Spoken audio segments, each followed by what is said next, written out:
കാലത്തിനൊപ്പം അഭിമാനത്തോടെ Sanju fashion, SBT junction, Sreekrishnapuram, Palakkad.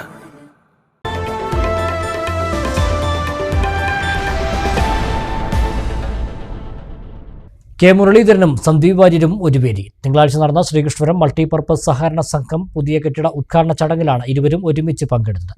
പൂർണ്ണമായും കോൺഗ്രസുകാരനായി മാറിയ സന്ദീപ് വാര്യരെ ചേർത്ത് പിടിക്കുമെന്ന കെ മുരളീധരൻ തന്റെ ഇഷ്ടനേതാവെന്ന് സന്ദീപ് വാര്യരും പറഞ്ഞു. ശ്രീകൃഷ്ണപുരം പഞ്ചായത്ത് മൾട്ടിപർപ്പസ് സഹകരണ സംഘത്തിന്റെ പുതിയ കെട്ടിടത്തിന്റെ ഉദ്ഘാടന വേദിയിലാണ് കെ മുരളീധരനും സന്ദീപ് വാര്യരും ഒരുമിച്ച് പങ്കെടുത്തത്. സന്ദീപ് വാര്യരെ കോൺഗ്രസിലെത്തിക്കാൻ മുൻകൈയെടുത്ത KPCC secretary P. Harigovindan, block Congress president Suresh Thenginthottam, P. Gireeshan, K. Ramakrishnan എന്നിവരും കൂടെയുണ്ടായിരുന്നു.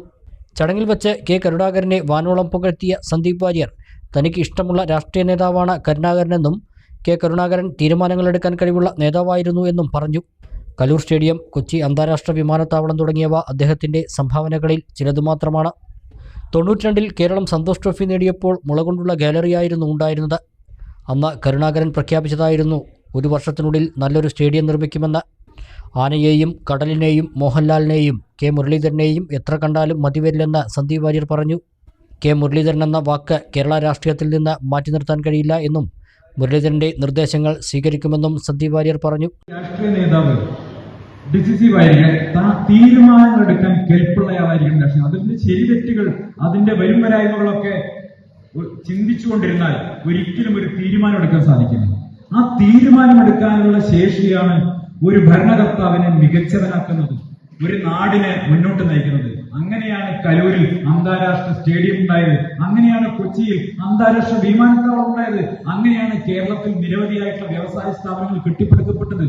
വിമർശനങ്ങൾ ഉണ്ടാകാം, എതിരാളികൾ കൂരമ്പുകൾ ചെയ്യാം, എതിരാളികൾ വിമർശന ശരങ്ങൾ കൊണ്ട് നമ്മളെ പിച്ച് ചീന്താം, ആരോപണ ശരങ്ങൾ കൊണ്ട് പിച്ച് ചീന്താം. പക്ഷേ ഒരു തീരുമാനമെടുത്താൽ ആ തീരുമാനത്തിൽ ഉറച്ചു നിന്ന് മുന്നോട്ട് പോവുക എന്നുള്ളതാണ് ഒരു ഭരണാധികാരിയുടെ കർത്തവ്യമെങ്കിൽ, അതാണ് ഉറച്ച നേതൃത്വമെങ്കിൽ, ആ നേതൃത്വത്തിന്റെ മാതൃക നമുക്ക് കാണിച്ചു തന്നത് ലീഡർ K. കരുണാകരനായിരുന്നു എന്നുള്ള കാര്യത്തിൽ ഒരു സംശയവും. എനിക്ക് ഓർമ്മയുണ്ട്, 92-ലാണെന്ന് തോന്നുന്നു, സന്തോഷ് ട്രോഫിയുടെ ഫൈനൽ മഹാരാജാസ് കോളേജ് ഗ്രൗണ്ടിലെ താൽക്കാലികമായ സ്റ്റേഡിയത്തിൽ നടക്കുകയാണ്. കേരളം ഫൈനലിൽ ജയിക്കുന്നു. ആവേശകരമായ കളിയാണ്, ഞാൻ കണ്ടുകൊണ്ടിരിക്കുകയാണ്. ആവേശകരമായ കളി ജയിക്കുന്നു. എന്റെ ഓർമ്മ ചെയ്യണമെങ്കിൽ അതിന്റെ സെമി ഫൈനലിൽ CB പാപ്പച്ചൻ അടിച്ച 2 ഗോളുകൾ ഒരുപക്ഷം സിനദിൻ സിദാനയെ പോലും വെല്ലുന്ന 2 ഗോളുകളായിരുന്നു. ഞാൻ പിന്നീട് CB പാപ്പച്ചൻ സാറിനത് വന്നപ്പോൾ അദ്ദേഹം സന്ദീപ് ഇത്ര ഓർമ്മിച്ചു വെക്കുന്നുണ്ട്, കാരണം ഞാൻ വലിയ ആവേശത്തോടെ കണ്ടതാണ്. ആ ഫൈനലിൽ കേരളത്തിന് കപ്പ് കൊടുത്ത ശേഷം അന്നത്തെ കേരളത്തിന്റെ മുഖ്യമന്ത്രിയായിരുന്ന K. കരുണാകരൻ പ്രഖ്യാപിക്കുകയാണ്, എന്നും ഇങ്ങനെ ഈ മുള കൊണ്ട് കെട്ടിയ സ്റ്റേഡിയത്തിൽ കളി കണ്ടാൽ പോരാ, കേരളത്തിനൊരു അന്താരാഷ്ട്ര സ്റ്റേഡിയമാണ്. ഞാൻ പ്രഖ്യാപിക്കുന്നു, 1 വർഷത്തിനകം കൊച്ചിയിൽ ഒരു അന്താരാഷ്ട്ര ഫുട്ബോൾ സ്റ്റേഡിയം ഉണ്ടാകുമെന്ന് ഇതാ പ്രഖ്യാപിക്കുന്നു എന്ന് പറയുക മാത്രമല്ല, കൊച്ചി അത് നിർമ്മിച്ചു കാണിച്ചു. അതാണ് ജവഹർലാൽ നെഹ്റു അന്താരാഷ്ട്ര സ്റ്റേഡിയം. ഇന്ന് നമ്മുടെ കുട്ടികൾ ഇവിടെ നിന്ന് കളി കാണാൻ പോകുന്നില്ലേ, അല്ലെ? ISLന്റെ മാച്ച് നടക്കുമ്പോൾ കുട്ടികൾ കളി കാണാൻ പോകുന്നു, അന്താരാഷ്ട്ര മാച്ചുകൾ നടക്കുന്നു. കേരളത്തിന്റെ അഭിമാനമായിട്ട് മാറിയില്ല ഇന്നത്തെ യുവാക്കൾക്ക്. അതിനുശേഷം ഇവിടെ വേറെ എന്താ ഉണ്ടായിട്ടുള്ളത്? ഒരു മുഖ്യമന്ത്രി എങ്ങനെയാണ് സമൂഹത്തിന്റെ വിവിധ മേഖലകളിൽ ഇടപെടേണ്ടതെന്ന് കാണിച്ചു തന്നൊരു നേതാവായിരുന്നു K. കരുണാകരൻ. അദ്ദേഹത്തിന്റെ മകനാണ് ശ്രീ K. മുരളീധരൻ. അദ്ദേഹം, ഞാൻ പറയുകയാണെങ്കിൽ, ഈ നമ്മൾ സാധാരണ പറയും കടല്, ആന, പിന്നെ മോഹൻലാൽ, എത്ര കണ്ടാലും മടുക്കില്ല. പക്ഷെ 4ാമതൊന്നും കൂടിയുണ്ട്, K. മുരളീധരൻ. കടല്, ആന, മോഹൻലാൽ, K. മുരളീധരൻ, ഈ 4 പേരെ എത്ര കണ്ടാലും മലയാളികൾ മടുക്കില്ല. അതുകൊണ്ട് K. മുരളീധരൻ എന്ന വാക്ക്, K. മുരളീധരൻ എന്ന നാമം കേരള രാഷ്ട്രീയത്തിൽ നിന്ന് നിങ്ങൾക്ക് മാറ്റി നിർത്താൻ കഴിയില്ല എന്നുള്ളതാണ് വസ്തുത. അദ്ദേഹം രാഹുൽ ഗാന്ധിയുടെ നേതൃത്വം അംഗീകരിച്ചെത്തിയ സന്ദീപിനെ അംഗീകരിക്കുമെന്നും ചേർത്ത് നിർത്തുമെന്നും K. മുരളീധരനും മാധ്യമപ്രവർത്തകരുടെ ചോദ്യത്തോട് പ്രതികരിച്ചു. BJPക്കാർ കോൺഗ്രസിലേക്ക് വരുന്നതിനെ എതിർക്കേണ്ട ആവശ്യമില്ല, എല്ലാം തുറന്നു പറയുന്ന ആളാണ് താനെന്നും മുരളീധരൻ പറഞ്ഞു. അദ്ദേഹം വളരെ വ്യക്തമായി പറഞ്ഞു, രാഹുൽ ഗാന്ധിയോടൊപ്പം ഉണ്ടാവും.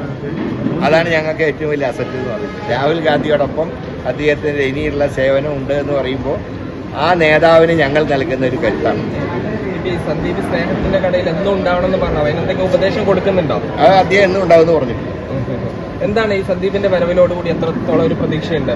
അല്ല, കോൺഗ്രസിന് ഒരാൾ എല്ലാവരും BJPയിലേക്ക് പോകണമെന്നല്ലേ പറഞ്ഞു. അതല്ല, BJPയിൽ നിന്ന് ഞങ്ങളുടെ കൂട്ടത്തിലേക്ക് ആൾ വരുന്നത്, അത് വ്യക്തമായില്ല. ഇനിയും വരുന്നതാണ് പ്രതീക്ഷ. പിന്നെ ധാരാളം പേര് വരും. അദ്ദേഹത്തിന് പെട്ടെന്ന് തന്നെ ചേർത്ത് പിടിക്കാൻ തീരുമാനിച്ചു. ഞങ്ങൾ കെട്ടിടത്തിലേക്ക് അദ്ദേഹത്തെ ചേർത്ത് മാറാൻ കഴിഞ്ഞു പിടിക്കുന്നു. എന്നുള്ളത് അദ്ദേഹത്തിന്റെ വളരെ അഭിമാനകരമായ കാര്യം തന്നെ. അദ്ദേഹത്തിന്റെ കൂടെ ഉണ്ടാവും. പാർട്ടിയുടെ ഒരു അസറ്റായി അദ്ദേഹം നിൽക്കും.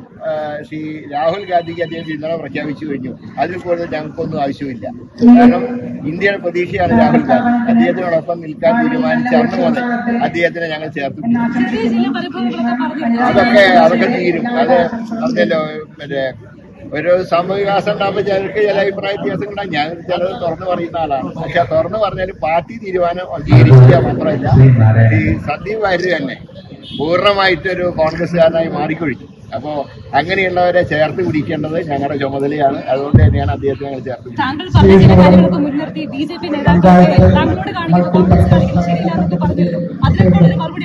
എന്തായാലും ഞാൻ എന്ത് വന്നാലും കോൺഗ്രസ് വിടില്ല. ഞാൻ മുമ്പേ പറഞ്ഞിട്ടുള്ളത് എന്ത് വന്നാലും ഞാൻ എന്ത് കോൺഗ്രസിന്റെ കൂടെ ഉണ്ടാവും. ഇപ്പോ ശ്രീ സന്ദീപ് വാര്യർ കൂടെ വന്നപ്പോൾ ഞങ്ങളുടെ കുടുംബത്തിനൊരു കരുത്ത്. ഇതൊരു സ്ട്രൈക്കും അല്ല. ഞങ്ങളുടെ പാർട്ടി എല്ലാ കാലത്തും കോൺഗ്രസ് നടത്തി.